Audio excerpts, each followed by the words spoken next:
When I was a bit younger, I was interested in altered states of consciousness. The idea that a substance or a meditative state can change the way that we take in things around us was interesting to me. But one thing interested me because it didn't just change the way that we saw things around us, but it took away sensory input altogether. I'm talking about sensory deprivation tanks, and I'm going to be doing one this weekend. I've been interested in sensory deprivation tanks since I saw an episode of them on Hamilton's Pharmacopoeia. This show, hosted by Hamilton Morris, was a deep dive into different psychedelic compounds. The thing that intrigued me the most about sensory deprivation tanks is that it made it onto this show about drugs. How could this physical experience hold its own against mind-shattering substances? In this video, I want to take you along for the ride for the before and after of the sensory deprivation tank. I'm trying my best to keep a bit of a clear head going into this. I'm not looking up any first time guide or anything like that.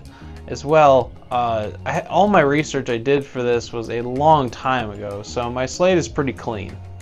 My goal obviously is to see what an isolation tank is like. Ultimately though, I don't know what to expect. Alright, that's all I have. Thanks for watching. Let's get to the video. Alright, I'm coming to you right before the float here.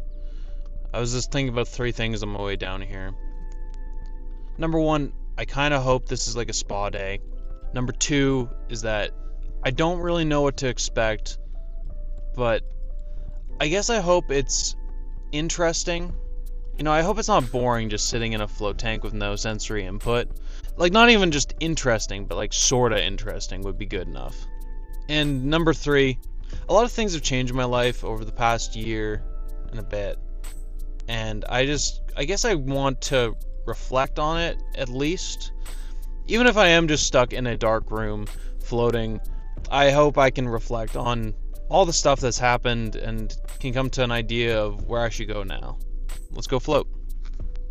Okay, so that was a little different than I thought.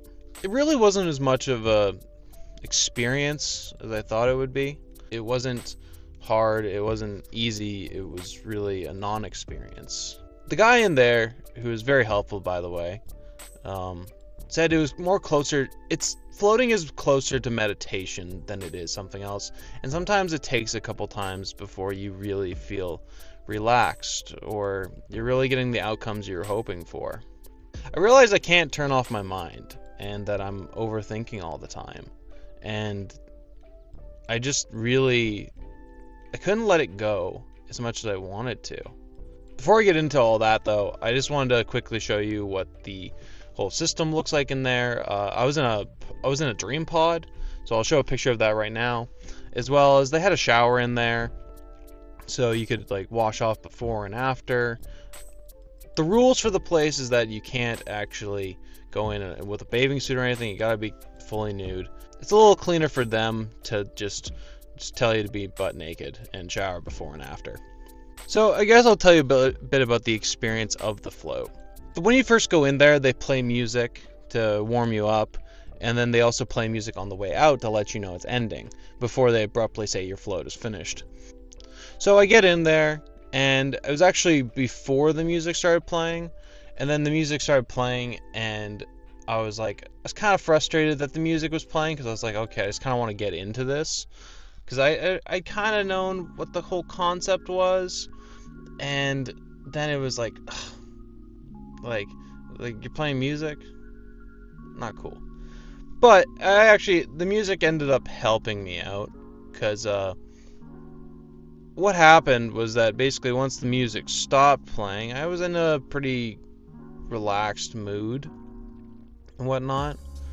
I was just kind of floating around, and honestly the weirdest thing is that like for physical sensations, it actually feels like you're spinning, but like you can't be spinning because of actually how the pod is kind of formatted. Like the sides aren't wide enough so you could easily flip, but it kept feeling like I was turning 360 like almost the whole time I was in there, except for a few times. I realized I'm pretty restless, like I said, and that was I guess the first thing was that like I realized like my mind is like really loud and I have a lot of thoughts going all the time.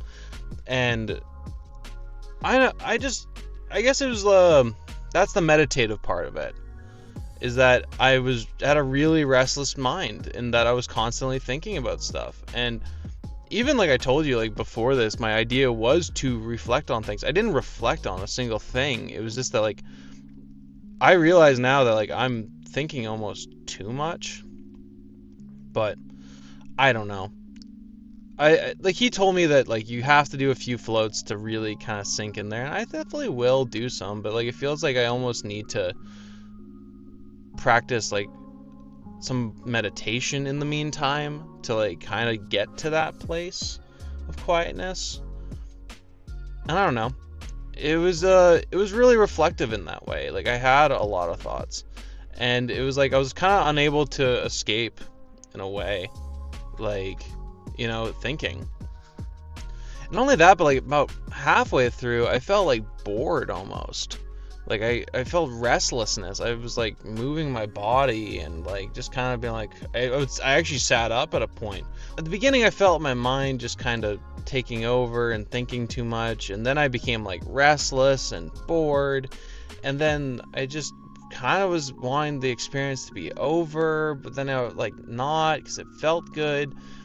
It's actually like it was a more challenging than I thought it would be. Like not so much challenging like as in hard, but like it's challenging to be like, okay, well, you're not who you really think you are. Like you're